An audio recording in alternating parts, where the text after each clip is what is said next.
What's good, everybody? It's KamTendo. Today we're going to do part 2 of the last video where I talked about the online system. If you guys remember last video, I asked you guys what you thought about it, and I was going to talk about that in today's video. But before we dive into that, let's go into our comment of the day, who is from Rough and Dry Go Beyond. Amazing name, by the way. It says, as soon as you ask for it, gets us. The sense of dread and ominous feeling it gives is amazing. It really makes him feel like an actual threat, which I agree. Getsus is definitely one of the top villains out there in Pokemon for me personally, because, you know, the sheer manipulation he does and the fact that he basically formed a cult, manipulated his son, all that stuff makes him a really interesting villain in my personal opinion. So that's going to do it for today's comment of the day. But our next question is, who is your favorite Route 1 regional rodent? Now, this doesn't just have to include the base forms. It can also be the regional variants. Me personally, it was Patrat until Gen 8. Now I really like the Galarian Zigzagoon line, especially Obstagoon. He's probably one of my favorite mons out there, but that's just me. What do you guys think? Who is your favorite regional rodent? And you guys can comment it down below to be featured in the next video. Now let's move on to the actual video. Now, if you guys don't remember, I'm going to recall it once again. Last video I asked you guys what were your personal thoughts about the online system in Pokemon and how it can be improved. I got a lot of comments basically saying pretty much the exact same thing, but I still feel like they'll be worth discussing with you guys. So our first comment comes from Diamond Dust that says, the biggest problem to me is that Nintendo is so hesitant on having a poop online experience for no reason. Even the NSO to this day is still not worth the price, especially the expansion pass. The DLC that comes with it is virtually useless if you don't have the respective games. And yeah, I honestly feel like this also has something to do with this because it isn't just Pokemon. A lot of Nintendo games really don't have the best online system, and not even in terms of like gameplay, just the whole connectivity thing. I think the closest one that we have to a actual really good online system is probably Mario Kart 8 Deluxe. I was just playing it recently, and the way you can access your friends list is basically what I want from Pokemon, but it seems like Pokemon themselves just don't want to do that, where you can just go to your friends list and ask somebody from your friends list if they want to battle. Heck, Nintendo even added game invites in Nintendo Switch Online, so I don't really understand why we're like taking one step forward and 2 steps back, and this isn't just Game Freak at this point, it's Nintendo as a whole with this whole online system. And again, me personally, I don't think $20 is worth the really bad online service that we have. Yeah, they're adding things bit by bit, but it should have been there to begin with. I get that games are more important and we are in a pandemic and things have been affected by it, but I personally don't think that this experience that we're getting is worth the price they're slapping on it, especially with the online expansion pass. I don't really think that's quite worth what we're getting. The money is definitely not worth it because again, these are things that should have probably been there to begin with, and for the extra $20 to $30 that we're paying, we're not really getting better online quality. We're just getting features that we don't really need. So that's going to be my personal opinion on that. I agree with Diamond Dust 100%. Not just Pokemon, but other games could definitely benefit well from a better online system. But that was mostly Diamond Dust part on this. Shout out to Diamond Dust, by the way, great friend of mine. Next comment is from Sophie that says, the PSS was the best system they've ever had. I think they were onto the right idea with the Wycom and Sword and Shield, but the implementation of it was really poor. If they kept something similar to that, it had working brackets. For example, one shows open raids, another one shows passerbys you can invite, one for friends, etc., lined up horizontally on the right side as they're now on a PSS style rows. Then to the left, they have battles and trades. By default, it'll be open for just one random since you can invite players to the PSS style function on the right side. All this, and it doesn't pull you out of the world like the Festival Plaza did. Oh, and my favorite theme is Lucamine. Lucamine theme slaps. And yes, I agree with you 100%. I really think that that would be a lot better than the Wycom. The Wycom was definitely onto something, but it was definitely poorly implemented in my personal opinion. But they were definitely on the right track with something they could have done with it. My personal opinion, I think that the Wycom would have benefited a lot more, like you said, if it was more like the PSS system, because the PSS system is still to this day the best online system. Festival Plaza took you out of the immersion of the game and sent you to an entirely different area. That felt really off. Wycom, while it was on the right track, it was trying to go back to the PSS system. It seems like they, for some reason, didn't just want to fully copy it. I don't know why they're so afraid of keeping a good feature and putting it in the next game. They want to have one feature and then keep it in that game because it makes that game feel more special. But if the 3DS system is ending soon, I feel like you would benefit a lot more by taking this great system and putting it in a new game with a better online system with better graphics. I think that would be really good, but apparently Game Freak doesn't, they don't like that mindset.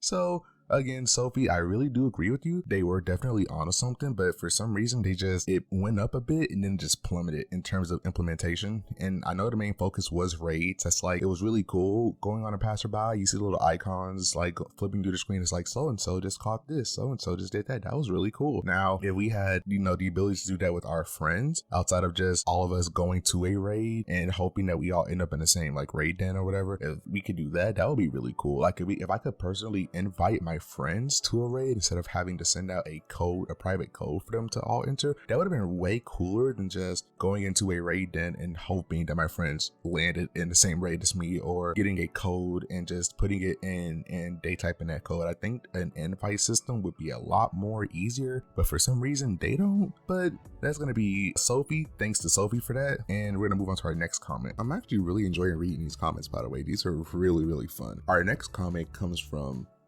Thrustinator. I really apologize if I got your name wrong, but Thrustinator says, I'd like to see other players in Overworld like in Sword and Shield, but reworked where you can actually walk around and see people on your friends list and play alongside them rather than having to trade league cards. I didn't even know you had to trade league cards in order to see your friends in Overworld, or something new every day. But it says, trade league cards for a chance to see your friends in Overworld with you, and even when you did get it to work, you couldn't walk around with them. Hopefully, since Scarlet and Violet is open world, they'll add a system to where you can explore the overworld together with other players. Now, I feel like if they did that, Scarlet and Violet would be like the best multiplayer game ever. Not only if we could walk around with our friends, because I honestly assumed that we could do that, because if you guys remember in the first legit Sword and Shield trailer that we got when it showed the wild area, they showed like people walking together and it made it seem like we can be with our friends, but then we actually got the game and that was not the case at all. So I would really hope that if they do implement like other players showing up in Overworld, that we can actually do that this time around, actually be with our friends. Because again, as cool as Sword and Shield was in multiplayer sense context wise, they didn't really implement it as good as they probably wanted to. Like we couldn't, I don't know, it felt like as big and expansive as they tried to do with the multiplayer, it felt like one of the most barren ones, because yeah, other players were in the Overworld in the wild area, but we couldn't interact with those players unless they would just give us food.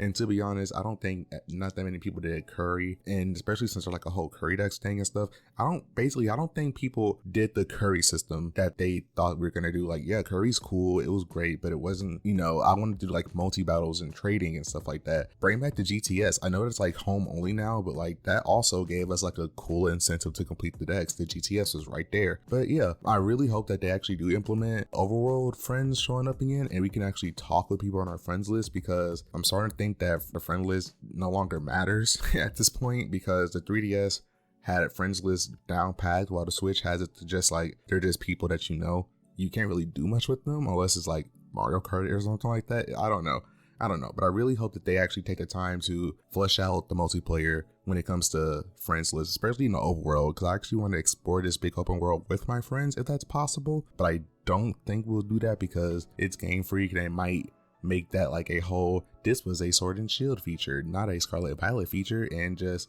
gate us off, kind of like how in Legends Arceus we couldn't really see people, but we could find their satchels for them, which it was implied that they were there, but they weren't. I really hope it's not like that. I really hope that people do appear. I'm like really curious if we're gonna even get raids anymore, because raids were kind of a Sword and Shield feature. We could get something similar to that. I hope we do, because raids were fun and it was a cool multiplayer feature to do with your friends. But I don't know what they can like do in Scarlet and Violet that'll give us that same vibe as raids. Maybe they'll be like alpha Pokemon, not exactly alphas, but like alphas in the overworld that we can actually team up with friends and take down. Now that would be cool. That would be really cool. It'll be something still like raids, but not really raids, but raids that doesn't involve, Gigantamax and stuff. That would be really cool. I would really like that.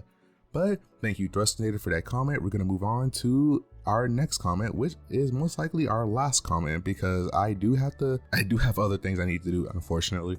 But yeah, we're going to move on to our next comment, which is Matthew Garino. Sorry if I mispronounced your last name. It says that when it comes to online features, I think that the PSS was pretty much the perfect and should definitely return. I also think you should be able to ask for trades and battles overworld instead of just going to random food items from people in the overworld, which I do agree. In the Scarlet and Violet trailer, we do see these Pokemon Center gas stations, I feel like you're going to be able to do more stuff with those since you're going to be everywhere, which definitely seems really cool to me. The fact that there are like gas stations in Pokemon now, that's really funny to me.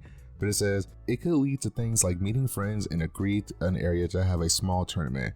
It could be especially cool if you could battle each other in the overworld, since it would be cool to watch others battle in real time, which that would be really cool. It kind of gives me like Pokemon MMO vibes, if that makes any sense. I don't know if anybody's ever played Pokemon MMO, but it really gives me Poke MMO vibes. If you guys don't know what that is, it was like this cool MMO project. I think it's still a thing. I don't think Pokemon's like gotten rid of it yet, which is really funny in my opinion.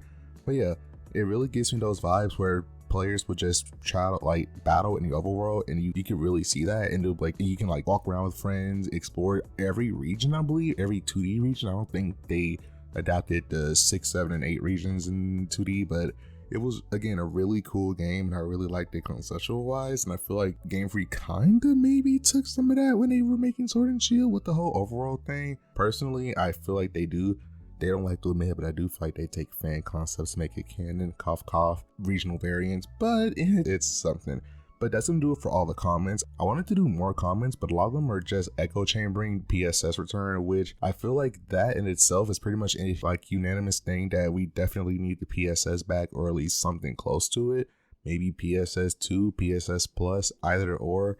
But I really enjoyed making this video because it's fun to read your comments and interact with you guys. My upload schedule is still kind of sporadic right now because if you guys don't know, I'm going to be graduating soon. So if you make it to this point, like comment down congratulations if you made it to this point in the video. Just congratulations, and I'll make sure to heart your comments. And don't forget our comment of the day: who is your favorite regional rodent, like Route 1 Pokemon rodent thing? And also I got my very first Patreon, so shout out to the KNerd for being in today's video. If you guys want to be mentioned in every video, I have a Patreon down below. $1 a month makes a huge difference. It may seem small to you guys, but it means a lot to me to see that somebody wants to support me and help me grow. I really like that. So shout out to the KNerd. I'm gonna of course put their name in the outro of the video, and also I'm almost at 500 subscribers, so if you guys could really share the video, get more people. A dream of mine is to make it to 1,000 before probably August or my birthday in October. But we're almost at 500 subscribers, and we're like almost to a quarter, like not quarter, we're almost like 50 cents of 1,000. So I really would appreciate if you guys could of course like this video, share, subscribe. Don't forget to the comment of the day: who's your favorite Route 1 rodent? I have a new video probably on the way soon because a lot of stuff has been happening since I've been away, and I really just want to sit down and talk about everything that's been happening recently. But yeah, I'm KamTendo signing out. Love you guys. Thank you guys so much for the support. Shout out to the KNerd, almost at 500, and I will see you guys when I see you. Bye.